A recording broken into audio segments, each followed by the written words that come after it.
como pensavam e agiam os maiores empreendedores da Bíblia, que estão registrados naquele livro milenar, cara, mais de 2000 anos ali, enfim, tem mais de, em quantos anos exatamente a Bíblia foi escrita? O primeiro livro da Bíblia, a tradição judaica acredita que foi o livro de Jó, não foi o livro de Gênesis. Depois que veio o Gênesis, então o primeiro livro da Bíblia e o último não coincidem com a ordem das Bíblias atuais. Exato. Que começa com o Gênesis e termina com o Apocalipse. O primeiro livro da Bíblia, provavelmente Jó, teria sido escrito por volta de 1500 anos antes de Cristo. Legal. Mais ou menos nessa época, estou arredondando. Tá. E o último livro da Bíblia, o livro do Evangelho de João, foi escrito no final do primeiro século de nossa era. Então, se a gente arredondar assim, eu posso falar que a Bíblia demorou pelo menos 1600 anos para ser escrita. Não um número exato, um número aproximado, porque eu estou falando de 1500 a.C., talvez um pouco menos, até o ano 97, ano 100, então aproximadamente 1600 anos para a Bíblia ser produzida. E temos vários empreendedores que passam pela Bíblia, que dão lições valiosíssimas de vida que os empreendedores podem levar para a sua vida, para suas empresas, pelo jeito de liderar pessoas. E eu queria começar, porque até quando eu te comentei o como de hoje, você falou assim, nossa, tem tanto exemplo que vai ser... Difícil é quem que a gente vai deixar de fora. E essa bomba é tua. Nossa, por onde a gente começa. Por quem você acha que a gente começa a conversar para um bom exemplo? Eu acho que o primeiro exemplo de empreendedorismo que eu posso ter na Bíblia é Abraão. Tá. Abraão. Pai da fé. Pai da fé. Para quem não conhece, vamos falar que Abraão foi o pai do povo hebreu. Ele originalmente era da cidade de Ur dos Caldeus, que hoje fica no Iraque. E Deus falou com ele, olha, sai da sua terra, da sua parentela e vai para uma terra que eu vou mostrar a você, uma terra que eu vou dar a você. Ele sai com o seu clã, novamente aquela questão que eu falei de pertencimento, ele não vai sozinho. E ele sai então do sul do Iraque, que seria onde ficava a cidade de Ur, e era uma cidade próspera. Ur ficava perto do Golfo Pérsico, do que hoje chamamos de Golfo Pérsico, na época não tinha esse nome. Ali estava Erech, Ur, Eridu, Babilônia, as grandes cidades da Suméria. E Abraão viveu justamente no período em que os sumérios entram em decadência, no final do período de Ur 3, e começam os elamitas a ocupar o lugar. Ele sai dali e vai para a região de Padã Aram. E depois de Padã Aram, que ele vem para Canaã. O pai dele morre lá, fica, ele vem, aí seria então Iraque, Síria, e desce para o que hoje seria Israel. Abraão saiu de uma metrópole, como se alguém abandonasse Nova York, com todas as oportunidades que Nova York apresenta, para vir morar, quem sabe, no interior do estado da Amazônia, sem a infraestrutura, sem nada. E tem uma expressão que Deus usa com Abraão, que a tradução perde a força dela. Quando Deus fala com Abraão assim, vai por ti mesmo, em hebraico é lech lechá. Lech lechá vá por você, vá na confiança, se eu estou te dando o caminho, vá. E Abraão começou a empreender, ele comprou terras, negociou, foi muito abençoado, mas ele não tinha um filho. Sim. E é interessante que ele tinha que confiar no poder de Deus. Então, já interrompendo aqui a história dele para pegar algumas ilustrações, talvez um dos primeiros elementos ou lições de empreendedorismo que eu vejo com Abraão é sair da zona de conforto. Muito bom. É lançar-se no desconhecido. É ter a certeza, no caso de Abraão, ele cria em Deus, que você tem um ideal maior do que a mente possa mensurar ou os olhos possam ver. Tanto é que no Novo Testamento, no livro de Hebreus, fala que Abraão era aquele que aguardava a cidade cujo fundamento era Deus que tinha. Então ele foi justamente naquele elemento chamado fé, que tem uma dimensão espiritual e que não vale apenas para a religiosidade, mas também para a minha vida diária. Foi assim que ele foi para Canaã, e Canaã se tornou um lugar abençoado porque Abraão estava ali. Agora olha que interessante. Abraão, segunda lição que eu aprendo dele, além de sair da zona de conforto, aventurar-se no desconhecido, Abraão também teve momentos de alto e baixo.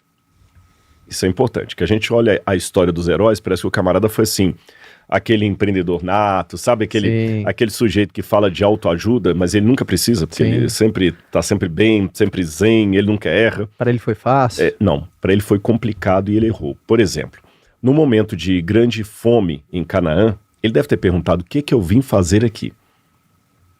Minha mulher já está envelhecendo, não tem filhos. Ele não adotou a poligamia, porque de acordo com as leis da Babilônia, ele podia ter outras mulheres e ter filhos com ela. Ele só tinha Sara, quem ele amava. E na época da fome ele foi para o Egito.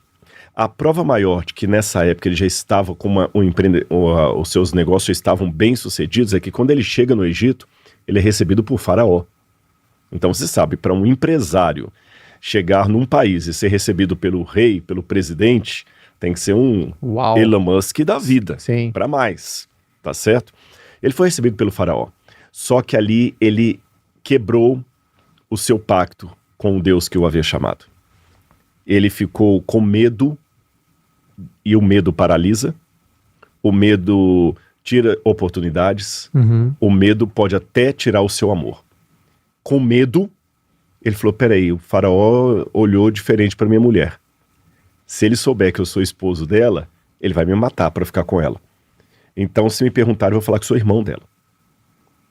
Aí ele: você é esposo dela? Não, não, sou irmão. Você é irmão de Sara? Então vou querê-la para mim. E Deus pune Faraó. Faraó descobre o erro, fala assim: Abraão, por que você me fez pecar contra o seu Deus? Vai embora daqui agora. E Abraão foi embora.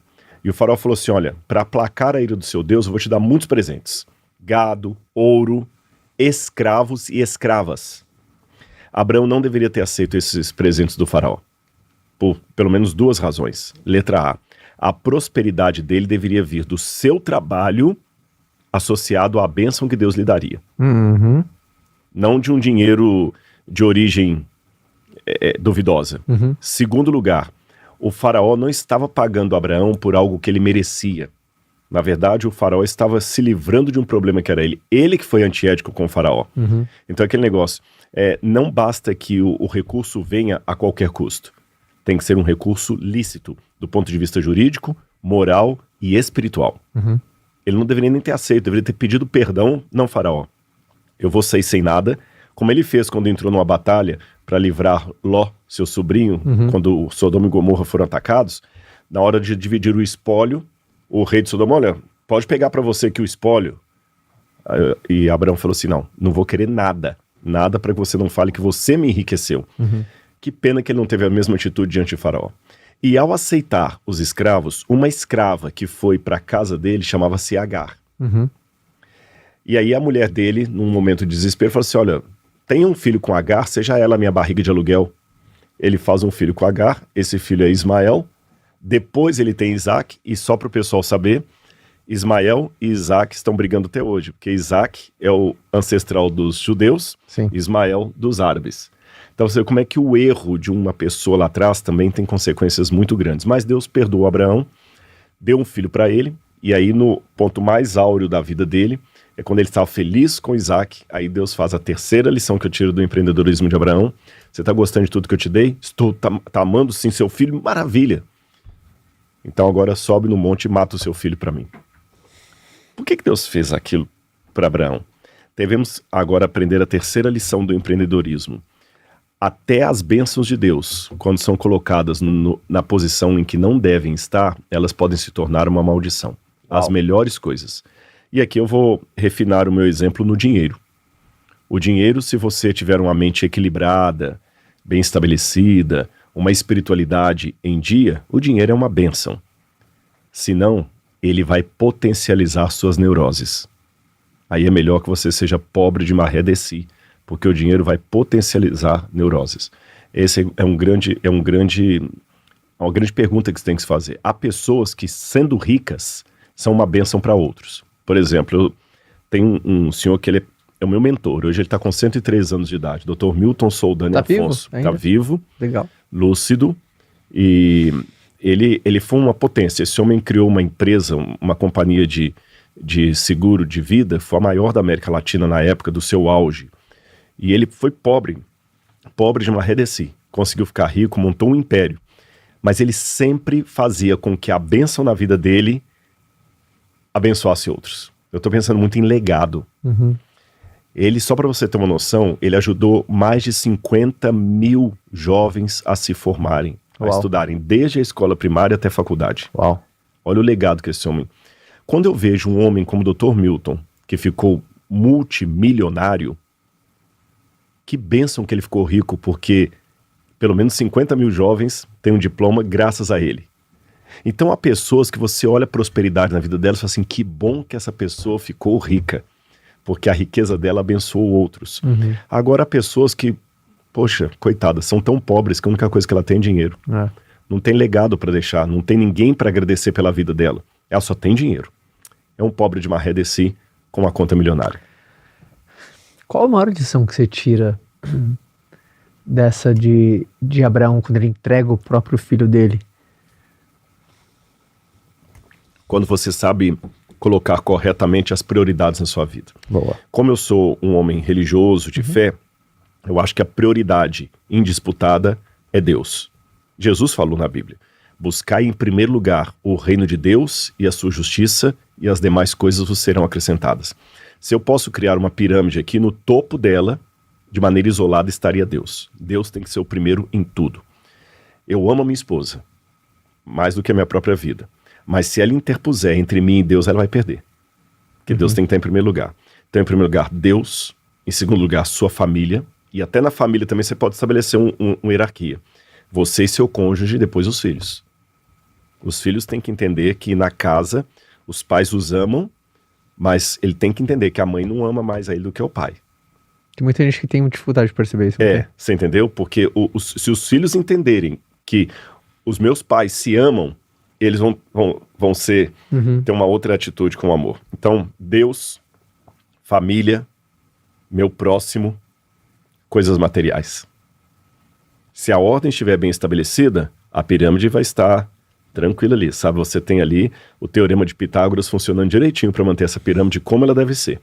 Agora, se você inverte os papéis, aí fica complicado. E hoje o que nós mais vemos é pirâmides de ponta cabeça, onde a pessoa coloca em primeiro lugar o dinheiro, a profissão, e Deus, família, vai ficando lá para baixo se der tempo. E eu posso dar exemplos concretos para não ficar muito teórico o que eu estou dizendo. Às vezes você tem que escolher, por exemplo, você quer dar tudo para o seu filho, mas não tem tempo para ele. Há pessoas que são ocupadas demais com coisas importantes e não tem tempo para aquilo que é essencial. Às vezes tem pessoas que, e cheias de boas intenções, que o sujeito se mata de trabalhar o dia inteiro. Por quê? Não, porque eu quero que meu filho tenha o último iPhone que saiu, eu quero que meu filho estude nas melhores escolas e tal. Mas a custa de quê? De você sair de casa talvez antes do seu filho acordar, voltar depois que ele está dormindo e só perceber que ele já está longe de você quando ele estiver com 17 anos usando droga. E cheio de equipamento pão no quarto que você construiu uma mansão para ele morar. Valeu a pena. Sabe?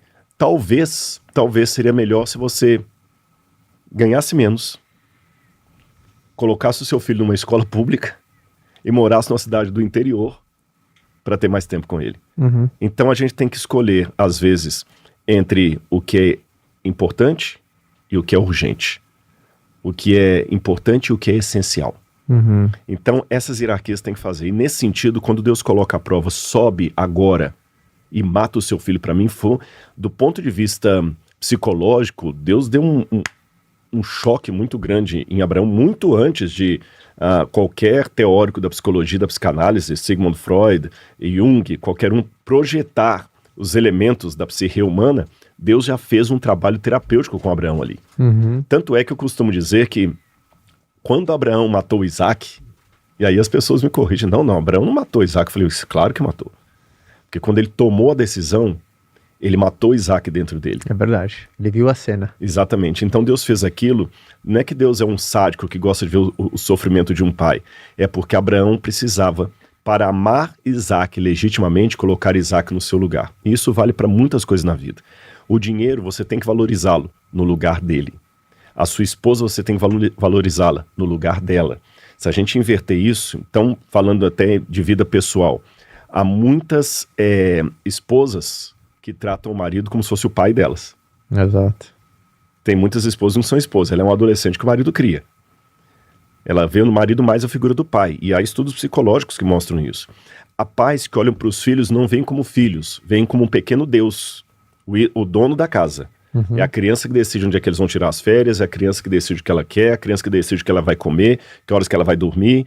E os pais passam a vida toda angustiados com medo do filho crescer revoltado com ele. Então, para que o filho não se revolte com ele, ele vai acedendo às chantagens da criança. Ele está amando a criança da maneira errada, está colocando a criança em um ambiente na vida que não deve. Então, isso cria desequilíbrio que gera uma série de problemas. Muito legal, né? Então, só com Abraão a gente já começa a pegar vários insights que primeiro a zona de desconforto ele traz crescimento, a zona da confiança, né? De você acreditar num futuro prometido, numa terra prometida, em dias melhores e sabendo que... Haverá percalços no caminho. Exatamente. E aí a gente sai da história de Abraão. Qual você acha que é uma boa história pra gente depois de Abraão? Eu acho que não poderia passar por esses empreendedores pulando José. A história de José é muito legal, né, cara? José, com certeza. Se eu falasse qualquer um e não falasse de José aqui, ia ficar...